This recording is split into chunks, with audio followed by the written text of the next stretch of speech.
This video today is a video I've been wanting to make for a very long time. One of my mates is doing the craziest build ever. He has put a Gen 1 B58 engine in a 118D. This is the ultimate sleeper car. Now my main car is this M240i behind me. It comes with the Gen 1 B58 from factory and everything is designed to work in that car. But this car today is something special. We're going to go and interview him. We're going to see the hardest parts of fitting this engine to the car and the easiest parts. Oh yeah, and like this Polo GTI behind me, this car is tuned. And when I say it's tuned, I don't mean it's tuned with just an MHD OTS map. This thing is tuned way more than any of my cars. It's not just running a bog standard tune. This thing has a serious turbo on it in a 118D. Let's go see the car. So what he's done with this car is pretty remarkable. To actually fabricate everything to go in this car is amazing. So I think it's about time you guys see it. So you might think I'm sat in an M140i. It may look like it. I'll show you the surroundings right now, but I'm not. So you will have to ignore all of the lights. However, if you look around, we've got Harman Kardon. You said this is touchscreen, yeah? Yeah.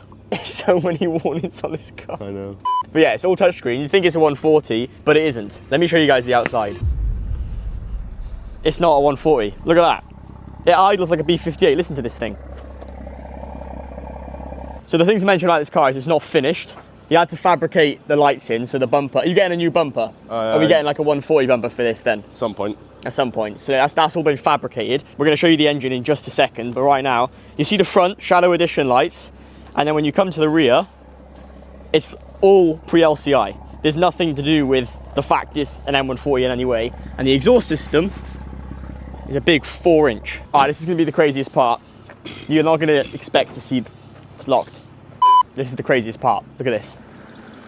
The B58, and the craziest thing about this is Jake's going to tell us a little bit about it in a second, but it's nowhere near standard. It's not standard in any way. So for any of you B58 fanboys, you might notice that that isn't a standard high pressure fuel pump. So Jake's going to tell us a little bit about the car, exactly what he's done, and the kind of hardest parts and the easiest parts of fitting this into the car. So this is quite literally the coolest car I think I've ever come across. A B58 in a 118D. So it's not even like a petrol engine to start with, it's a diesel engine and it's had a B58 shoved in it. The fabrication involved to even do this is on like another level. I wouldn't even know where to start. So fair play, congrats to him getting this done. It's not done yet, so there will be a part 1 and a part 2. The part 1 is going to be just showing everything that's in the car. There's a lot of fault codes, so that's going to be all erased and fixed in part 2. You can see when we come inside the car, the fault codes and the dash are lit up like a Christmas tree because obviously everything still needs coding. All the wiring loom from an M140i has been put into this particular chassis, including the engine, which I just think is unreal. So what Jake's now going to speak to us about is kind of the hardest part of fitting this into the car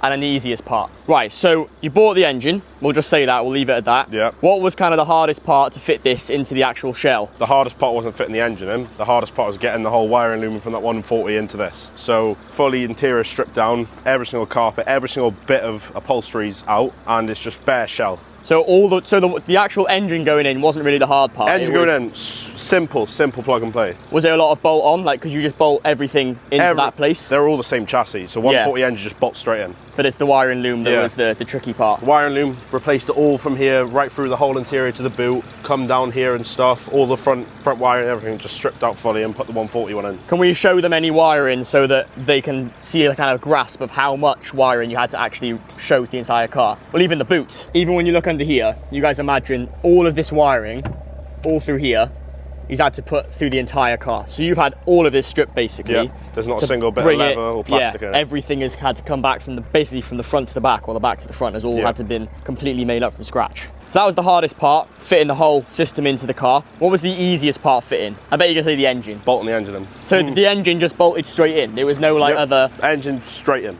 That's amazing. No funny ifs and buts, the engine just went straight in. But you said you need to get an M140i steering rack. Steering rack, why do you need the steering rack? Why can't the 180D one work? 140i have variable sport steering, where this doesn't, so it detects a mismatch, and then configuration years as well. This is a 2018 model car now, when it was a 2012, so that steering rack just doesn't match up the new technology that a 2018 LCI 140i. And that's why, is that why then you've got the code on the dash saying increased steer effort? Increased steering effort. The airbag light is because I'm using the 118D airbag module under the center console, which is also causing a mismatch in configuration over the years. And the ABS light's on due to an ABS sensor. Right, okay. So let alone with him fitting just a standard B58 engine to the car, it's also upgraded. So he's now going to tell us a little bit about the actual engine itself, because like you saw from the high pressure fuel pump, that's not standard in any way. So fire away and tell us exactly what's been done to the actual engine, because like they would have seen from the high pressure fuel pump, that's not standard. So off the bat, easier stuff, MST performance intake. That there, really good intake. And if you notice the little silicone, or the big silicone elbow here off the turbo, it's a pure 800 turbo. It's got Dodge stage 2 high pressure fuel pump that can push around 800 wheel horsepower. You've got a full engine rebuild 1,000 miles ago, so that's going solid as well. It's got a stage 3 custom tune by Odin tuned on it. So why did it have an engine rebuild? Was it knocking? It was knocking. That's crazy. First B58 issue. Started knocking its head off, scratching on cylinder 6 piston. So full engine rebuild, but then was that because of the turbo, or was that because of the fact of just being kind of driven around hard? I think it's a mixture between terrible quality fuel and possibly leaking injectors. I don't know if these are revised injectors or not. Yeah. You said this is a 68 plate engine. Yeah. So you would think, even though it's still a Gen 1 engine, it possibly might have the revised ones. I mean, mine didn't, which is why I fitted the revised injectors to mine. But they do say that these later M140i's did come with the revised units, so we don't know yet, but don't know. Time will tell. So with it, you said a pure 800 turbo. Yep. So that's tuned, I'm guessing. What kind of power can we expect for this 118D to actually be producing? So you can expect it to be around 600 to the wheels on a dyno. That's crazy. Stage 3 custom tuned by Odin tuned, and supporting mods, you've got upgraded anti-roll bars in the front. Yeah. H&R all around, front and rear, sorry. MMR drop links in the front, wave track LSD at the rear. Yeah, that's what I was going to mention, because everyone always pushes power in these cars. With an open diff. With an open diff. They never do an LSD. You would have known that I've done an LSD on mine, and I think I congratulate him for you doing it the right way, of actually fitting an LSD to go with the power, because an open diff in this thing would be like... You'd end up over there. Yeah, you would. You'd end up in the trees. It would flip over, crash, because you don't want to push that power with an open diff. Yeah. So we've talked enough about the car now. What we're actually going to do is hear it. So Jake's going to give us a few revs from the actual intake side. Then we're going to go to the back and hear what this thing actually sounds like from the rear. And surprisingly, it's louder than my car, and I think that's related to the pure 800 turbo.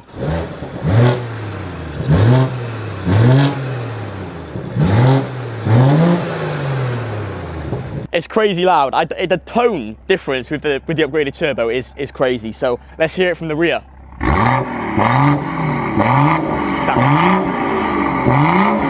That's so loud. It doesn't make sense. It doesn't make sense coming out the back of that. You see this little exhaust? It just doesn't add up in my head. I thought we were done with the clips, but now we've got some actual pure induction noise. So listen to this thing now.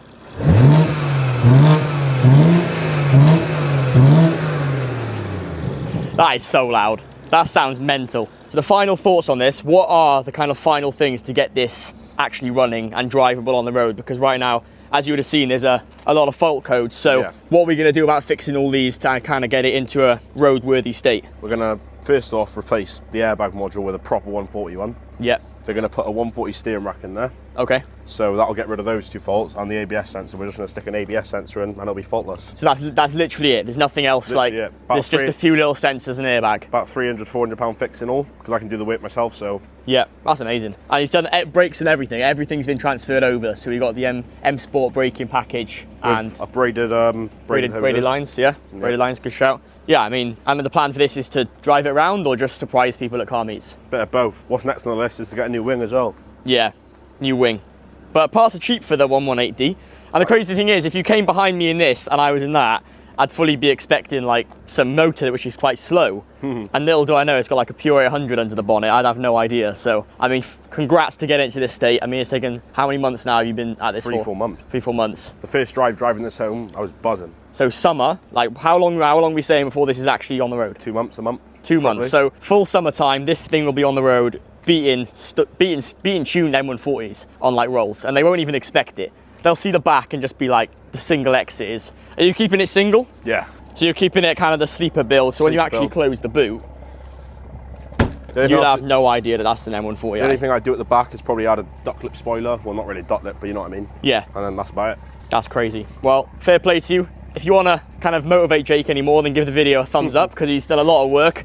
And if you want to see part 2 of this, where we actually probably go for some rides in this to see what it actually has to offer, then hit subscribe. Well, there we have it. I was getting to the point where I was thinking that my M240i behind me was a cool car, but now there's 118D sleepers out and about, which would basically destroy my car any day of the week. You guys will have to let me know in the comment section, what are you taking? Do you prefer my M240i, or would you take that 118D with a Gen 1 B58 with a pure 800 turbo? Well, there we have it. It's about time I wrap up today's video. If you guys enjoyed it, then you can give it a like. If you want to see a load more content like this and you want to see part 2, then definitely consider subscribing. Apart from that, I'll catch you in the next video with either the M240i or the Polo GTI or maybe the 118D. Thank you guys so much for watching today. Bye for now.